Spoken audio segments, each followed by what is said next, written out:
Welcome to the RAISE Health number 3 Symposium. And in the last 3 years, it's been remarkable what has changed: the rate of uptake, the excitement in the creation of new apps, the improvement in the capabilities of AI, just breathtaking. AI is now the front door to healthcare information. Before our patients ask questions of their providers, they are asking AI about their symptoms, their diagnoses, their possible medical treatments, their medications. With AI, for the first time, anyone can become a builder. What would help you learn better? What would help this patient navigate a system?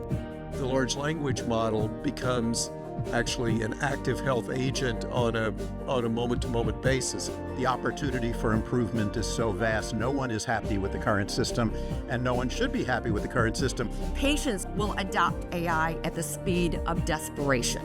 The question may not be, do patients trust AI? The more important question is, do patients trust us? The predicament we find ourselves in is the AI is now right often enough to be useful and wrong often enough not to be entirely trusted. Every organization that deploys healthcare should be proactive about vetting it, choosing carefully, and then monitoring it after they deploy it. We need to be doing more thoughtful research from the very beginning of the pipeline before we even get to the development of the tools.